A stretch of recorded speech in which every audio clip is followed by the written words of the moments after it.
আইসে মোল্লার চরিত্র নষ্ট। নেত্রকোনার ঘটনা, 11 বছর না কত বছরের মাইয়ার পেটের মধ্যে বাচ্চা, মাদ্রাসার মুতমিমের উপর ডাক্তার নিমাইয়া দিছে কেস লাগাইয়া, কয় মাদ্রাসার মুতমিম করছে। মূল কাহিনী হলো এই মেয়ের তার নানার বিছানার মধ্যে ঘুমায়, নানা ছোট নাতিন হিসেবে লইয়া ঘুমায়। এইদিকে কাম হইছে আর কাম ডাক্তার নিয়ে ফাঁসাইয়া দিছে মোল্লারে। জোরে সোরে কও নাউজুবিল্লাহ। নেত্রকোনার ঘটনায় সেই মৌলভী সাগর এই অপরাধী নয়, সে চ্যালেঞ্জ জানাইছে ওই মেয়ের পেটের বাচ্চার ডিএনএ পরীক্ষা করুন, পরীক্ষা করে দেখুন আমি যদি হই আমার বিচার করবেন, নতুবা আমার সাদা কাপড়ে দাগ লাগাইতে পারবেন না। কিন্তু কিছু কিছু মানুষ আছে মৌলবীদের দেশ ঠকায়। আমি যে হাদিস পড়েছিলাম সেই হাদিসের শেষের অংশটা আপনাদেরকে শোনায়ে দেই, তখনই বোঝা যাবে কেন বাচ্চার চরিত্র নষ্ট হয়। হুজুরে পাক সাল্লাল্লাহু আলাইহি ওয়াসাল্লাম হাদিসে পাকের মধ্যে বলেছেন, আমি যে হাদিস পাঠ করেছিলাম আবু দাউদ শরীফের 495 নম্বর হাদিস, আল্লাহ রাসূল বলেন, ওয়াজরিবুহুম আলাইকা ওয়া হুম আবনাউ আশার ওয়া ফাররিকু বাইনাহুম ফিল মাসাজিদি। আল্লাহর নবী আলাইহিস সালাতু ওয়াসালাম বলেন, বাচ্চার বয়স যখন সময় 10 বছর হয়ে যাবে, মেয়ে হোক ছেলে হোক, দুইজন বাচ্চারেও এক বিছানায় ঘুমাইতে দেওয়া হবে না। ওই বাচ্চাটাকে আর কোন মানুষের সাথেও শুইতে দেওয়া হবে না। নাতিনকে নানার সাথে শুইতে দেওয়া হবে না, নাতিকে নানার সাথেও শুইতে দেওয়া হবে না। নানা নাতনি একসাথে ঘুমাইতে পারবে না, দাদা নাতি একসাথে শুইতে পারবে না। কারণ 10 বছরের বাচ্চা, সে এই সময় দুনিয়ার সবকিছু বোঝার মতো একটা বয়স হয়ে যায়। আল্লাহ নবী 1000 বছর আগে আবু দাউদ শরীফের 495 নম্বর হাদিসে আমার নবী বলেন, ফাররিকুহুম বাইনাল মাসাজিদে ফাররিকু বাইনাহুম ফিল মাসাজিদে।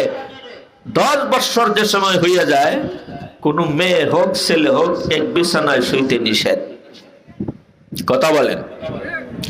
ওই সময় চরিত্র নষ্ট হয়, সব পাপ কাজ শিখে। কথা দেখি বলেন না।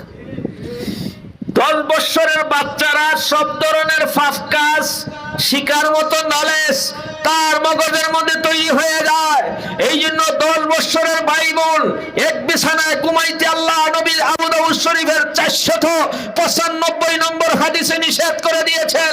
ভাই বোন একসাথে শুইতে পারবে না, বাপ জি একসাথে শুইতে পারবে না, 10 বছরের মাইয়াকে বিছানায় নিয়ে শুইতে পারবেন না, 10 বছরের ছেলেকে আপনার বিছানায় নিয়ে শুইতে পারবেন না।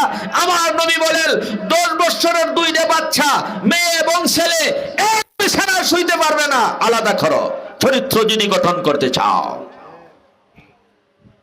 নবীর কথা মানি না।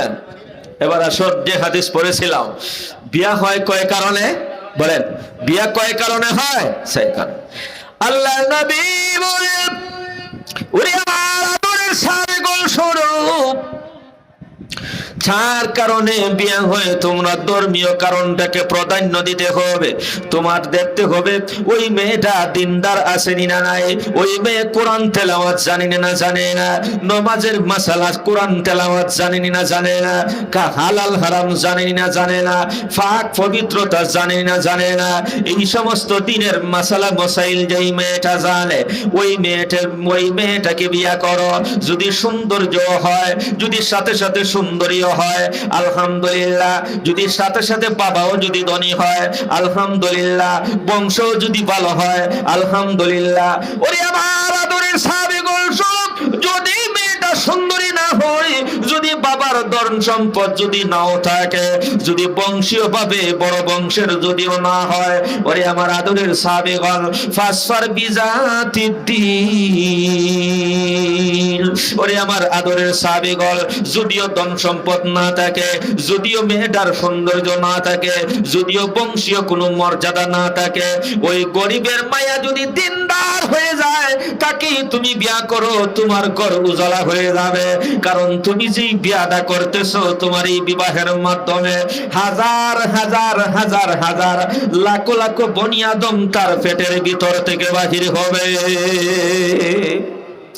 কিভাবে সরল আপনি শুধুমাত্র বিয়া করেছিল, আপনার ছেলে 2টা অথবা 3টা হয়েছে, মেয়ে 2টা বা 3টা, এখানের মধ্যেই কি সীমাবদ্ধ? আমি আপনি